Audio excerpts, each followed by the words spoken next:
Hi, I am Cindy here with another latest development in the globe. This news brought to you by WIC Channel. Malaysia eyes BRICS membership, praises China's Xi Prime Minister Anwar. Prime Minister Anwar Ibrahim has announced Malaysia's intention to join the BRICS group, which includes Brazil, Russia, India, China, and South Africa. Speaking to Chinese media outlet Guancha, Anwar stated that Malaysia will soon begin the formal application process after receiving feedback from South Africa, the current BRICS chair. He voiced strong support for the Global South and echoed Brazilian President Luiz Inácio Lula da Silva's criticism of the US dollar's dominance in international trade. Anwar noted that despite Malaysia's record high investments last year, the Malaysian currency faced unwarranted attacks, highlighting inconsistencies with basic economic principles.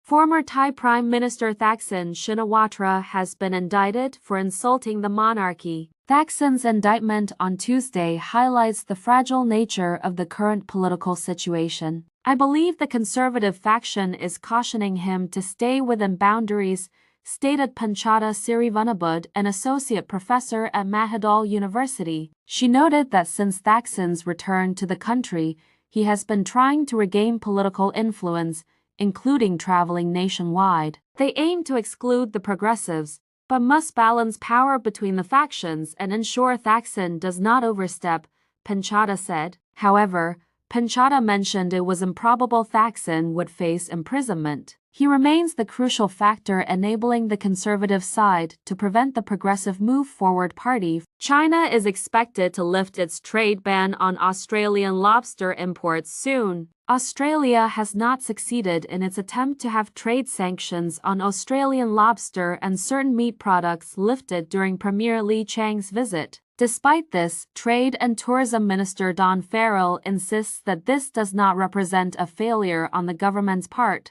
Speaking to 7.3, Farrell expressed optimism that the block will be removed soon. "I'm now very, very confident, as a result of the meetings today and yesterday, that these final issues will be resolved very quickly, and Chinese consumers will very soon have the benefit of wonderful Australian rock lobster on their menu," Farrell said. China imposed the ban on some Australian abattoirs and lobster exports in 2020, following Australia's call for an investigation into China's role in the origins of COVID-19.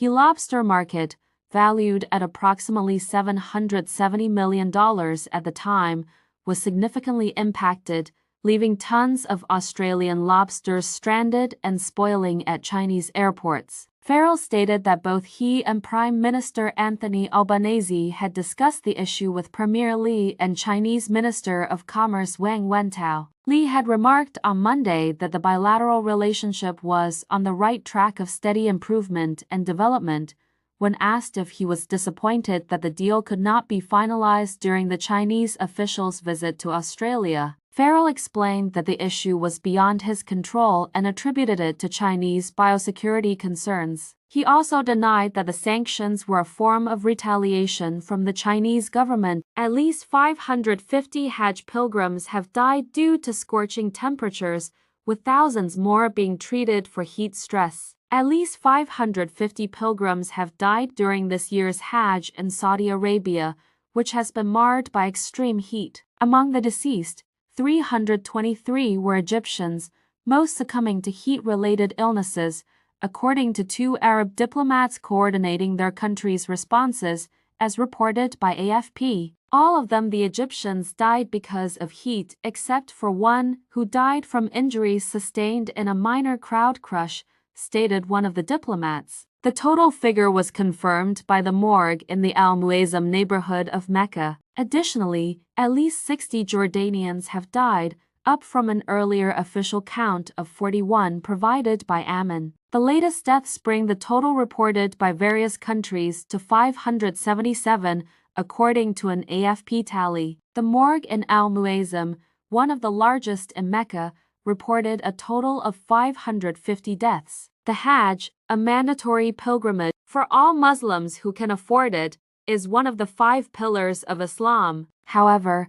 the pilgrimage is increasingly being affected by climate change. A Saudi study published last month noted that temperatures in the area where the rituals are performed have been rising by 0.4 degrees Celsius each decade. On Monday, temperatures at the Grand Mosque in Mecca reached 51.8 C, according to the Saudi National Meteorology Center. Thailand legalizing same-sex marriage. Thailand's Senate voted on Tuesday to pass a marriage equality bill, positioning the country to become the first in Southeast Asia to legalize same-sex marriage. The bill, which received approval from 130 senators, with 4 opposing and 18 abstaining, permits any two individuals, regardless of gender, to get engaged or married. It had previously been approved by the House of Representatives in March and now awaits endorsement from King Vajiralongkorn. Once published in the official government journal,